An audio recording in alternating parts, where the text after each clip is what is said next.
What up? Back again today with some devastating news that Adrian Wojnarowski is retiring from his post as the number one NBA insider in the world. Woj, as most people know him, is retiring from his position at ESPN to become the general manager for the men's basketball program at his alma mater, St. Bonaventure, which is not necessarily a powerhouse basketball program, but I assume he's looking to change that.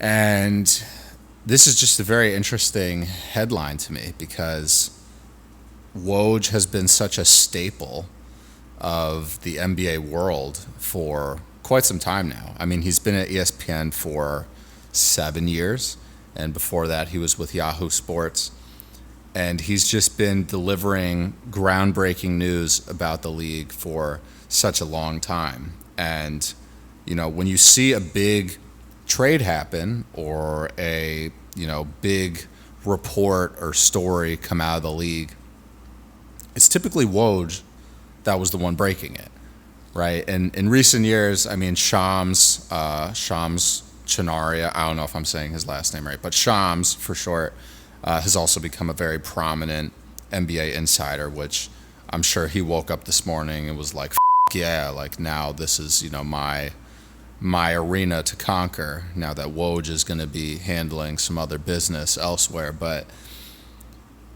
it's just crazy. You never really think things like this are going to happen until they happen, right? Like people become such staples in the things that we, live and breathe every day. And for me being, a super NBA fan, I never thought Adrian Wojnarowski would not be reporting NBA news, So it's going to be an interesting shift. I'm wondering who they're going to get to replace him.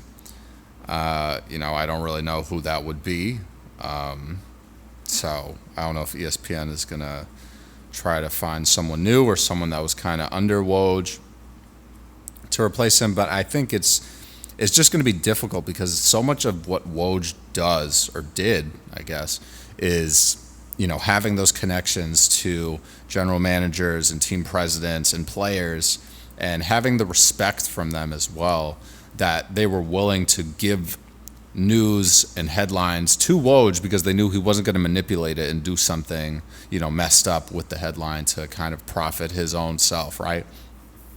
So I think that's a hard thing to earn because these guys that are in the league don't really trust people, especially if they've had a bad experience. You're not going to trust people, in the media a lot. And I think there's just such scrutiny around the media in general these days that it's not something that's going to be an easy role to fill. It's going to take years and years of work to get to that point, which more likely than not, they're going to find someone who already has a significant connection to the league. But I can't imagine them being as quick as Woj. I mean, for years, I mean, this guy has been literally I'd be watching the NBA draft and he's tweeting out the picks before they even happen. Like the pick before will happen, and then immediately once the 5 minutes goes on the clock for the next team, Woj is like, "Oh, they're picking so and so." I'm like, "How the did you know this?" Like, it's crazy. It's like the teams are telling Woj their pick before they're telling the commissioner their pick. So me personally, I have a ton of respect for Woj. I mean, I love how straightforward and honest he is when he's breaking news, but also just like he's a genuine guy, and he really also I don't think a lot of people understand how much effort it takes to do what he does. Like if he misses a headline by a couple of minutes, it's probably going to break to someone else, right? And that's not always the case. Maybe it's an hour, maybe it's a day, maybe it's a week, who knows, right? But Woj is so on top of his game that he's always the first one to the story, right? And Shams is kind of, in second place, but it's a lot. And I think that's part of the reason why he's kind of moving on to different things is because he doesn't want to be like tethered to his phone all the time. And I understand that. I mean, like, how does this guy even sleep? Like, some of the news that he breaks happens in the middle of the night. So, hats off to you, Woj. I'm going to miss seeing you, tweet and, frankly, just seeing him on like NBA Today and all of those programs that ESPN runs. It's going to be weird to not see Woj, right? But, I wish him the best, and I really do hope that, he can turn St. Bonaventure into, a basketball powerhouse. I think that would be awesome. And, there's been a couple of players that have come into the NBA from St. Bonaventure. I mean, the one that I'm thinking of off the top of my head is Andrew Nicholson, who didn't really last a super long time in the league. And then, I don't know who it was. Someone was saying that they were getting, their rocked by Andrew Nicholson or something. Oh, no. This is what happened. Draymond Green said that, I think it was on Paul George's podcast. Draymond Green said that he was, because Draymond Green got picked in the second round. So Andrew Nicholson out of St. Bonaventure was in that draft class, and he got picked in the first round by the Magic. And Draymond Green like singled him out of like, the other, 30 plus people that got picked ahead of him.